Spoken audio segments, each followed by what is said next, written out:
You know, if we're honest with ourselves, car stories really aren't about cars at all. They're about people.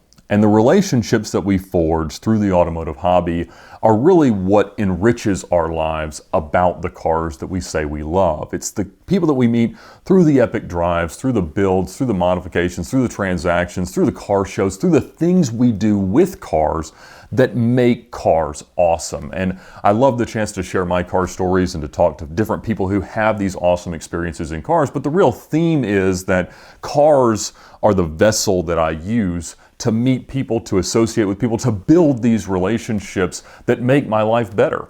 And I've obviously viewed life through the lens of cars for most of it, but it wasn't always that way. I didn't grow up in a car-loving family. My parents view cars as an interesting, potentially form of transportation, but not something to build your life around the way that I have. And there was a best friend that I had growing up, and his name was Kevin Messer.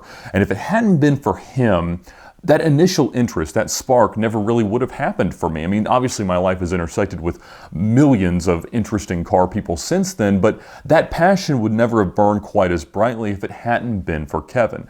And we grew up going to the same church, going to the same schools, playing the same sports, and we were really inseparable. I mean, I'd be at his house almost every day during the summer, and we'd go to each other's houses, spend time with each other's families. They were like second families to each of us, and it was a great relationship, and I shared with him so many early car memories because his father was a consummate car enthusiast. He always had different muscle cars, usually some combination of a Corvette, a Chevelle, a Camaro at any time, and he would just flip through them, rotate through them, and really just kind of showed us a bit of how cars could be this way you see life. And I watched The Rock and Gone in 60 Seconds and The Italian Job and all these great car movies, Fast and the Furious, Cannonball Run, with Kevin for the first time. And it was understanding cars through him that made it so exciting. And the cars certainly enriched that relationship as we grew to enjoy them. He was always the one back at the dealership when I was conning exotic car salesmen into letting me test drive cars and vice versa. We were kind of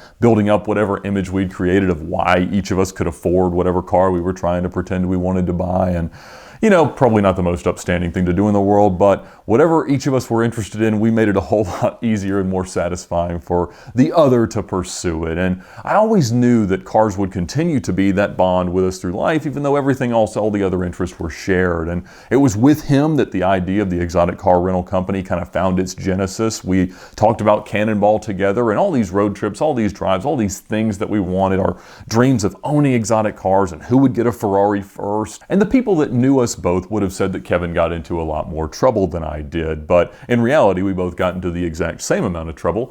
I was just generally a little bit better than him at getting out of it. And he got a lot of tickets, and we'd always take the cars out in the middle of the night and do burnouts and donuts in the subdivisions and cul-de-sacs until somebody would run out to start yelling that they were calling the cops on us. And in fact, while we were in high school, they built a new elementary school right between us. We lived probably 3 miles apart, and it had this 4-lane wide bus circle. And it was the greatest place in the world to slide a car around if it was raining. Obviously, we were terrible at it, but we sure tried hard. And we had so much fun. Got the Land Rover and his trucks always stuck in the mud and had to pull each other out. And it was just a blast. It was a great way to grow up, and it was a perfect way for me to kind of have that passion for cars ignited. But as we grew up, you know, we grew a little bit more apart. He went to a different college than I did, and we'd stay in touch and see each other and do things in the summers and everything else. And he was headed in his own directions and finding different relationships, networking in the car business, buying cars, selling cars, flipping cars, and working for different shops, different builders and things like that around Atlanta. And I was kind of doing everything I could to start the rental car company. And I'd always assumed that we'd kind of intersect there, that something would just bring us back and we'd work on this together. And I talked to him a lot about it. He was very excited for me, but at the time he was just focused on another project. And one of the deepest regrets that I've had in my life was not pushing harder to make him come on board and really help me with that. I mean, I'm glad that he was doing the things that he did and he was having tremendous success with those things, but it would have been great for me to have more of a sounding board of someone else who was as informed about the hobby as Kevin was, to kind of refine my ideas, help me make better decisions, and then obviously help chase down the bad ones. But That never really materialized, although he was very supportive. I remember the first time I bought a Ferrari, I took it over to show him and his father, and they were both so happy for me, so excited, and it was just such a great experience and a reward in that accomplishment with their enthusiasm for it. But even as we didn't see each other as often, my thought had always been that when the time really came for Cannonball, that Kevin would be sitting right there next to me when we left the Red Ball. And we always talked about that. And starting in 08 when I bought the first car to try to do it, we were kind of starting to get this ideas of how it was all going to come together and what countermeasures we needed and things like that. And again, he was just always the A team for going out and doing something stupid in a car together. So he was an easy choice for a co-driver, which as we've continued to find is always a challenge. So in 09, as I kind of transitioned into working at the dealership, selling a bunch of cars and really focusing on that, we just would talk to each other periodically a few times a year, just catch up, see what each other were doing. And he was doing great things and selling a lot of cars and, again, networking and doing what he did best. I mean, Kevin never met a stranger and never really encountered someone who didn't now view him as not only a friend, but as a valuable associate in whatever you were doing with cars. He was an encyclopedia of knowledge and definitely just a fountain of car enthusiasm. But in 2010, I got some absolutely terrible news, probably the worst news I've ever gotten in my life. I got a call from my father late at night, one of those calls that just can't possibly be good. And he told me that Kevin had been out with some friends one night, and they were drinking, and he had gotten a ride home with one of his friends that had had far too much to drink. And on their way home, I guess he was going to drop Kevin off. They were being pulled over. A cop saw them and turned his lights on, and the friend decided to run. And he was in some Audi, and they ran for a little while, and then he lost control and slid off the road. And in doing so, he went through a fence into some pasture, and one of the fence posts came into the car and impaled Kevin, killing him instantly. And it hit me. I mean, it just gutted me in a way that nothing else ever has. I didn't know what to say. I still don't know what to say. It's one of those things that has such a profound impact, not only in that moment, but in your future outlook and in the trajectory that your life takes. Losing a childhood best friend is different than a family member or a hero or someone you look up to. I mean, it's a part of you.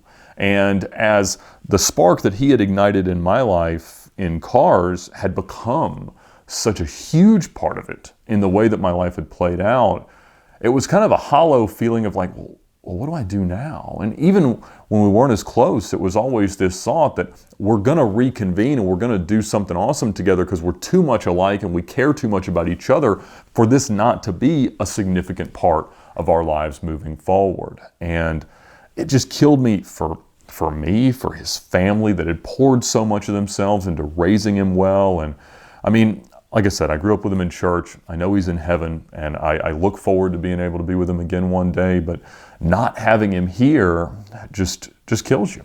And obviously his friend that had been driving got charged with a lot of things and got into a tremendous amount of trouble, but none of that brings him back. None of it makes us whole. None of it really even matters. I mean, it's not about a grudge. It's not about vengeance. I mean, it's about the idea that honestly, he and I both knew that if either of us died in a car, the odds were that the other would be sitting in the opposite seat. And obviously the odds catch up with you eventually, and it's focusing because it lets you understand that we don't have forever, and we all think we're invincible when we get behind the wheel of a car and we're going to do something crazy or do something cool or whatever the case may be. But it focused me a lot on what mattered, on what success looked like, and on how much I needed to pay attention to the relationships that I enjoy through cars, because we just never know how long we've got. And it was bittersweet, quite honestly, a few years after that when we pulled into the Portofino and set the Cannonball record, because he was the guy that I always planned to share that with. And I was so looking forward to what it would mean for him, for me, and the trajectories that our careers were taking with respect to the car industry. And it just wasn't the same. I mean, it was a great thing. It's meant the world to me. It's changed my life in every cool way possible. But there's no one I would have rather had at my side as we took that picture in the middle of the night. And so, quite honestly, if it hadn't been for Kevin, none of this probably would have happened. I mean, I've met plenty of car enthusiasts along the way, but when you're so impressionable and when you're really forming an identity for yourself at that age, being able to spend time with someone who was that passionate and that on fire about cars as Kevin was is really what creates that, rippling effect through your life that just grows and grows and grows. And so anybody who likes my stories definitely has Kevin Messer to thank for it. And don't drink and drive. Don't ride with people that drink and drive. Understand the math behind the calculated decisions we make in cars. I miss Kevin every single day, and nothing's going to bring him back, but I'm so pleased to be able to use this idea that he sparked in me for whatever good that can come of it. But Kevin, I think about you every day. I miss you, buddy, and I love you so much.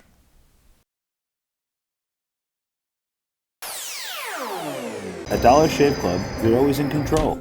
Simply choose the delivery dates and frequency that suits your schedule so you don't run out. Get a shave, shower, or oral care starter set for just $5 at dollarshaveclub.com.